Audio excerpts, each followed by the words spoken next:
I want to talk about something I didn't have words for at the time. So, when I was back in that, I didn't think, oh, they're using red pill dating device on me. I thought, I was like, what is going on? So one week they would make me feel special. They text me, make plans. They remember little things I said. They make me feel like I mattered. Then suddenly it changed. Maybe they stopped texting as much. Maybe they leave me on red for like 8 hours after normally replying after like 1 hour. Maybe they seemed distant when we were together. Nothing dramatic, nothing obvious. Just enough to make me wonder. And that wondering became exhausting. I remember staring at my phone thinking, did I say something wrong?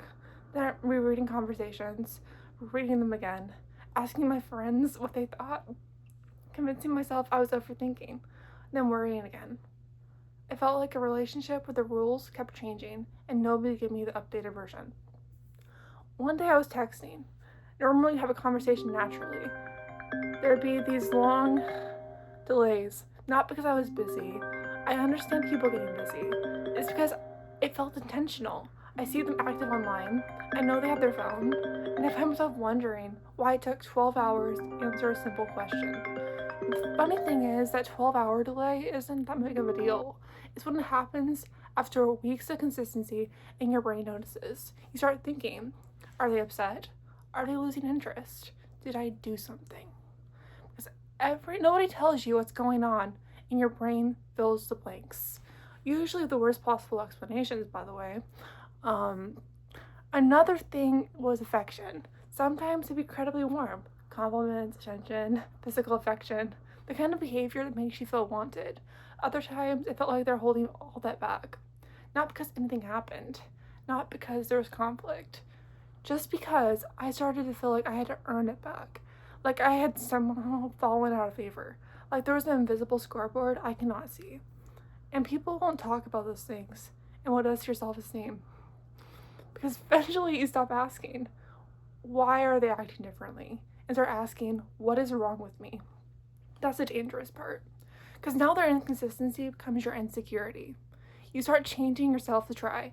Get back the version of them that you miss. You become less direct, less honest, less yourself, and you start monitoring everything. How long you take to respond, how enthusiastic you sound, whether you should text first, whether you should act less interested, whether you should pretend you're busier than you are. And one day I realized something. I was spending more energy maintaining the relationship than actually enjoying it. I remember feeling anxious every time my phone buzzed.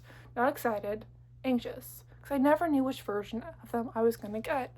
The warm version, the distant version, the version that seemed crazy about me, supposedly, or the version that acted like I barely existed.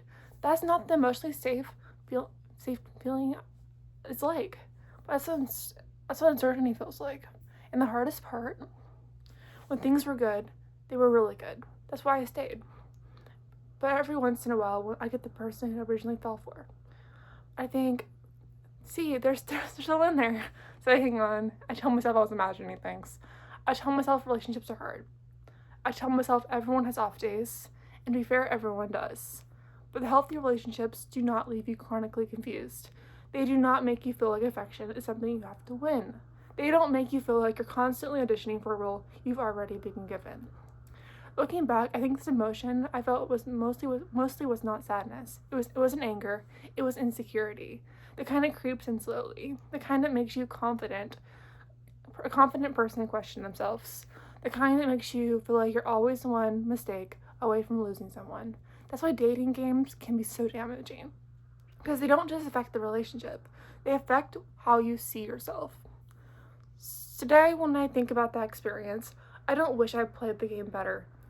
I wasn't playing the game. So, um, I don't wish I had been less available. I don't wish I had acted colder. I wish I had trusted my feelings sooner. Because the truth is, healthy love does not leave you constantly decoding messages. It does not make you earn basic reassurance. It does not feel like a competition. The healthiest relationships are surprisingly boring in comparison. Not because they're less passionate, not because you're not spending every day wondering where you stand. You already know. And once you're experiencing that kind of consistency, you don't want to do that again. Okay,